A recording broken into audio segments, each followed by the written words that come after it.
tulog na lang, magbe-Biyernes na naman. Isang tulog na lang, thank God it's Friday. So malapit na po yan, malapit na tayo magpahinga. So kaunti na lang pong kayod at pahinga na.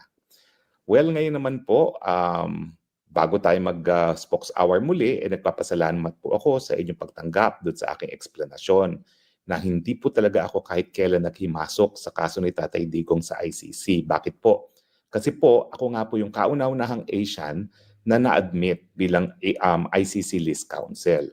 At pinangangalagaan ko po yan, kaya sumusunod po ako sa mga ethical requirements.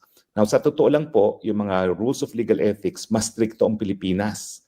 Dahil dito po sa ICC, po pwede talagang mag-solicit ng mga kliyente, no? Pwede ka magpadala ng sulat, mag-apply na maging kliyente, na maging abogado, pero sa Pilipinas po, yung mere solicitation, pinagbabawal po yan. So in that sense, mas mataas po ang ating legal standards, pero dahil ako naman po ay abogado rin sa Pilipinas, ang sinusunod ko, yung mas mataas na legal standards. So sana po, naintindihan nyo kung bakit ni minsan hindi po ako naghimasok dyan sa ICC. At ang explanation ay ako po ay nag-propose at bahala naman po ang pamilya at si Tatay Digong kung tatanggapin yan ng isa pang remedyo, yun nga pong kaso na isasampa sa Dutch court na sang-ayon sa katungkulan ng Dutch government na iprotektahan at itaguyod ang karapatang pantao ni Tatay Digong, lalong-lalo niya yung karapatan niya to due process, na hindi siya dapat pakulong ng walang due process. No? At estado naman po niyan, hinahayaan ko na po ang pamilya mag-decide. Ang huling sinabi ni VP Sara ay one step at a time. No? At ako naman po ay siyempre sumusunod kay VP Sara. Kailan ba naman po ako sumuway kay VP Sara? Sumunod nga ako sa kanya sa unit team. Ako lang yung tao sa buong Duterte team na sumunod sa kanya. Pero ang sabi ko naman, ba't hindi ako susunod kay VP Sara? Siya leader ko, kinakailangan pagkatiwalaan ko siya. Okay? Ngayon lang po ako talaga na medyo nagkakaroon ng distansya kay VP Sara pagdating doon sa pagkakaibigan niya kay Amy Marcos. Rinirespeto ko po na yung pagkakaibigan niya kay Amy Marcos, personal niyang decision yan, pero hindi naman ibig sabihin na palibasa kaibigan niya si Amy Marcos, kakaibiganin ko rin. So naniniwala pa rin po ako na do not trust the Marcos anymore. Okay? So hindi po nagbabagong paninindigan ko dyan. No to Marcos forever. At talaga namang sinabi rin ni VP Sara yan nung minsan. Kaya lang, yung pagkakaibigan nila, sa kanya na yon. Hindi natin pwedeng paghimasukan yan. Pero ako po, hindi pa rin ako magtitiwala sa mga Marcos. Now, bakit ko pinangangalagaan po ang aking pagiging IC List Counsel? Kasi po, naniniwala pa rin ako na importante na magkaroon ng isang hukuman na kapag hindi po gumagana ang mga lokal na hukuman, ay siya magbibigay ng katarungan sa mga biktima ng pinakakarumal-dumal na krimen na gagawin dito sa planetang Earth.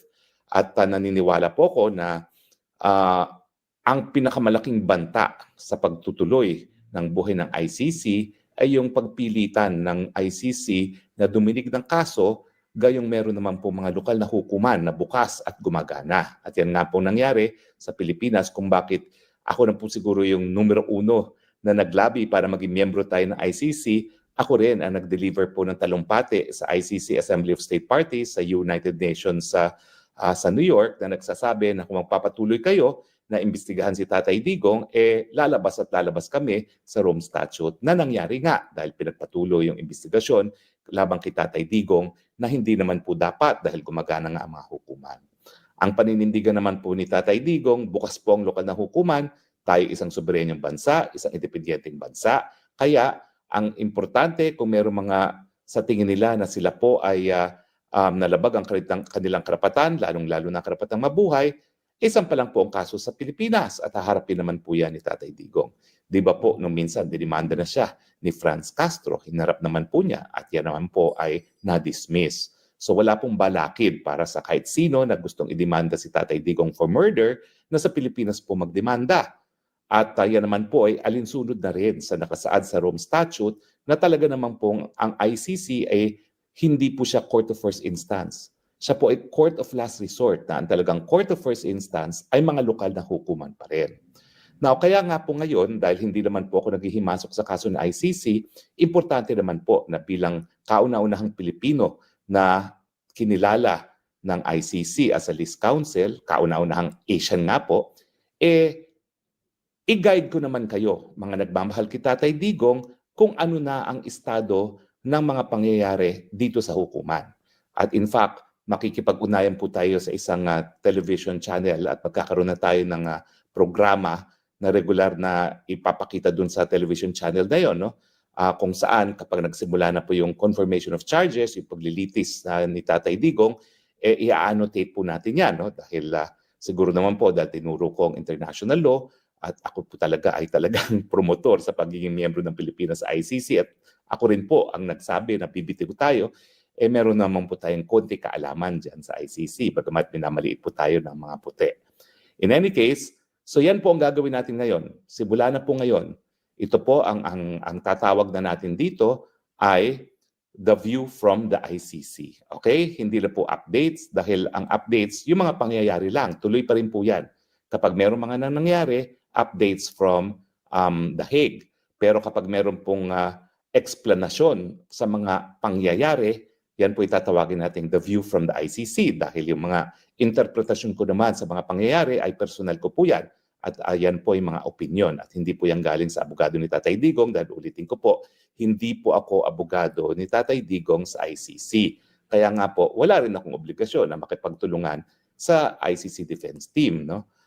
Minsan sasabihin ko ang opinion ko, kung ano ang tama, kung anong mali, sa tingin ko lamang, pero syempre, ako'y Pilipino lamang. Depende yan kung sinong paniniwalaan nyo. Pero ako naman, obligasyon ko po bilang nakakaintindi ng international law na ipaliwanag sa inyo ang mga pangyayari. So simulan po natin sa mulat-mula.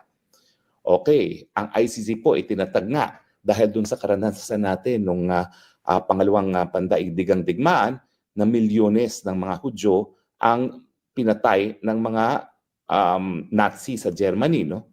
At ang naging ninuno ng ICC ay yung Nuremberg Tribunal na tinatawag kung saan sa kauna-unahang pagkakataon ay nagkaroon ng paglilitis laban sa war crimes at sa crimes against humanity. Now, ang war crimes ay yung paglabag ng international humanitarian law, yung pagtatarget sa mga civilian at saka yung pagtatarget sa mga protektadong individual kasama na ang mga manggagamot, ang mga spiritual leaders at yung mga sugatan at mga nag-surrender na. Pinagbabawal din sa batas na umiiral kapag mayroong labanan yung paggamit ng mga means and methods, yung mga armas na nagdadagdag ng superfluous injury and unnecessary suffering. Ano pong kasama dyan? Yung dam-dam bullets, yung pong lumalaking bala para mag-cause ng matinding pananakit sa katawan ng tao bago patayin ng tao, no? Yung mga nakakasunog, yung mga bacteriological weapons, yung mga chemical weapons, yung hindi po pwede rin targetin ng kalaban. Okay? Dahil kinakailangan, isa rin sa mga batas na pinapairal kapag merong labanan is dapat meron talagang yung rules of targeting, tatargetin mo lang yung valid military target, no? Yung may kinalaman para ma-subjugate o mapasuko mo ang kalaban. Pero ang objective po ng gera, hindi po para patayin ang lahat ng mga sundalo, kundi pasukuin yung kalaban. Well, habang meron pong labanan, mabuti nang merong batas na umiiral, pero sang-ayon din po ako sa mga nagsusulong ng karapatang pantao na dapat talaga i-emphasize natin na bawal pumatay. Pero habang nagpapatayan sa gera, mas mabuti na meron talagang batas na kinikilala ang lahat. At ang lahat naman po ng bansa sa daigdig kinikilala na batas yung international humanitarian law. Now, yung crimes against humanity, kauna-unahan po talagang linitis yan sa Nuremberg. Initially, ang problema kasi kapag ang war crimes ang nagiging basihan, pwede mo lang siyang litisin kapag ikaw ay gumawa ng war crimes sa labas doon sa labas ng bansa mo, no? O doon sa lugar na kung merong labanan. Pero paano kapag sarili mong tao naging biktima? Paano kung sarili mong mga mamamayan ang naging biktima mo? Dahil si Hitler naman, pinadala rin niya sa gas chambers yung mga Hudyo na Aleman. So kung yung a-apply mo yung batas ng mga panahon na yon, hindi po talaga sila masasakop ng war crimes.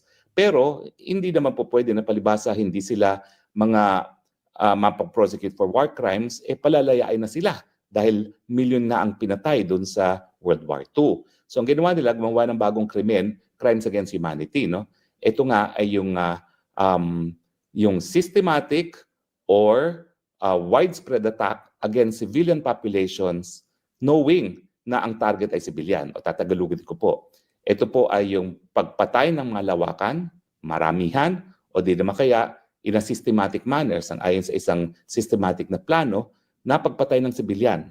At alam nila na ang tinatarget ay civilian. Kasi kapag ganyan ang krimen, it does not matter kung ano yung nationality ng biktima. Basta napakita mo na ang tinatarget ay mga biktima na mga civilian. So yan po ang basehan ng paglilitis kay Tatay Digong. At itong dahilan kung bakit siya inaresto.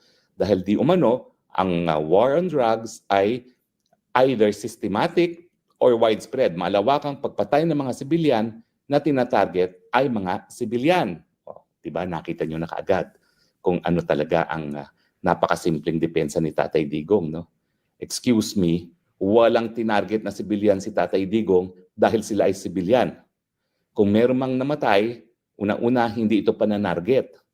Ito ay resulta ng law enforcement action ng mga pulis na pinapatupad ang batas laban sa pinagbabawal na gamot.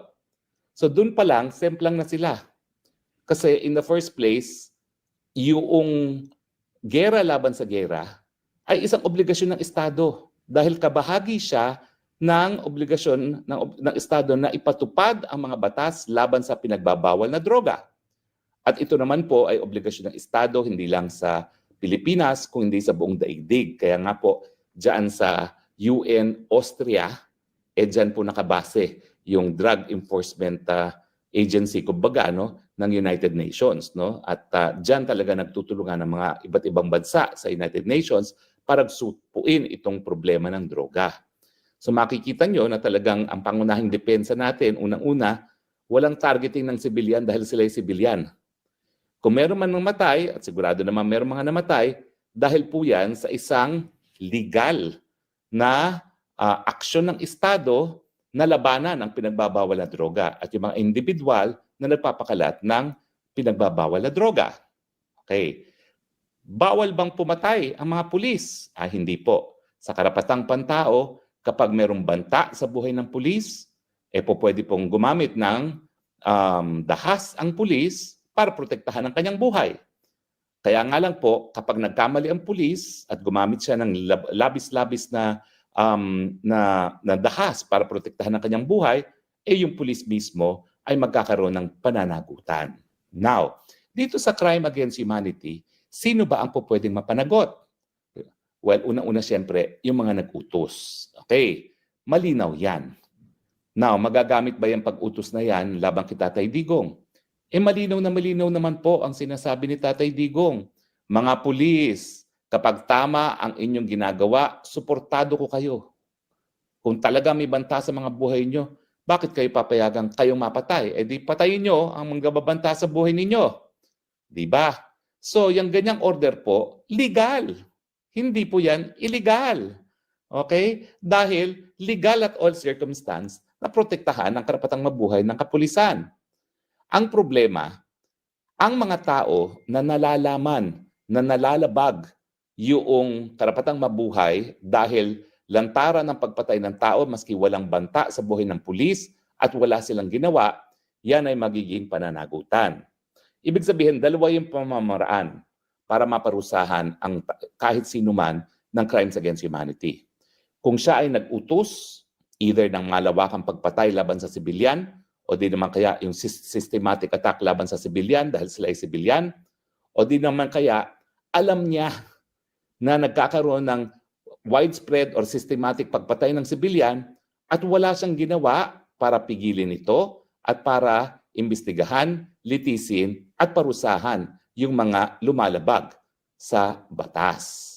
No, makikita nyo na unang-una, kung walang krimen dahil wala namang malawakan or systematic na targeting ng civilian population dahil sila ay civilian, hindi na kinakailangan pumunta pa dun sa usapin.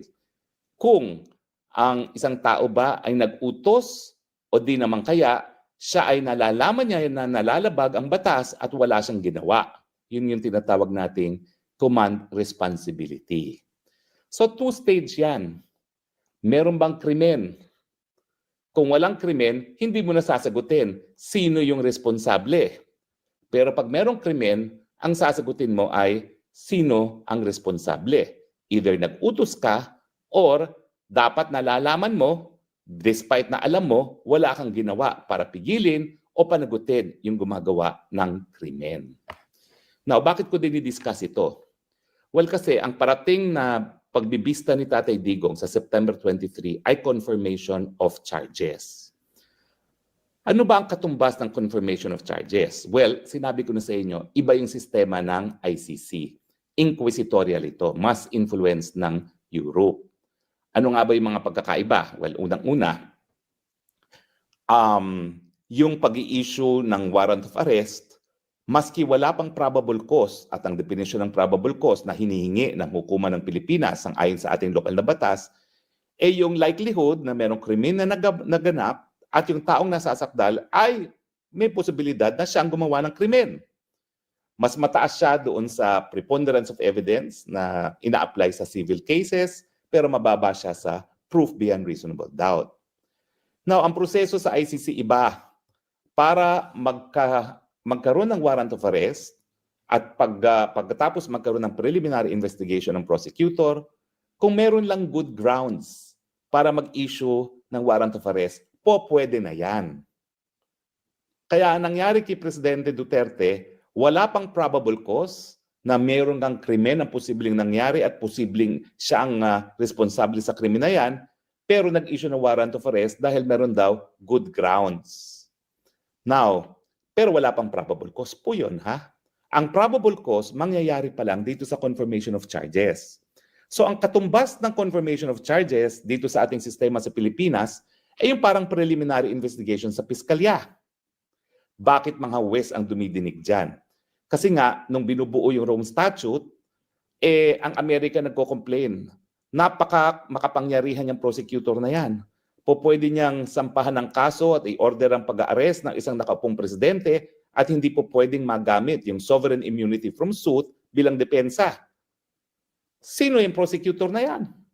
May pananagutan ba siya? Wale! Dahil sabi ng mga Amerikano, unlike sa Amerika, ang prosecutor halal lang ng mga miyembro ng mga estado na kasapi ng ICC at hindi halal ng taong bayan mismo. Now, para nga maingganyo mga Amerikano na sumapi, bagamat ganitong napakakapangyarihan ng prosecutor, ang ginawa ay nagkaroon ng pretrial chamber. Walang pwedeng gawing hakbang ang prosecutor na makapangyarihan na hindi sasang-ayunan ng pretrial chamber. Nandyan tayo ngayon. Kaya nga bago magsimula ng preliminary investigation para ma-determine kung merong good grounds na mag-issue ng warrant of arrest, dumaan yan sa 3 mahistrado ng pretrial chamber. At bago naman magtuloy ang kaso, kinakailangan munang ma-determine kung merong probable cause. At yung probable cause na yan, dyan na i-establish sa confirmation of charges. Siyempre, ang hindi makaturungan na sinasabi ko nangyari kay Tatay Digong, kulong muna miski walang probable cause. Kung sumunod kasi sila sa Rome Statute, Article 59, na hinarap muna si Tatay Digong sa lokal na hukuman para nga masiguro ang kanyang karapatan at para masiguro na meron pang dahilan para makipagtulungan ang Estado ng Pilipinas sa ICC na sinasabi natin wala na kasi nga natulog sa pansita ng prosecutor, pangalawang taon nang humingi ng permiso, abiso para magsimula ng preliminary investigation, gayong dapat sinimulan yan nung unang taon pa lang. Okay.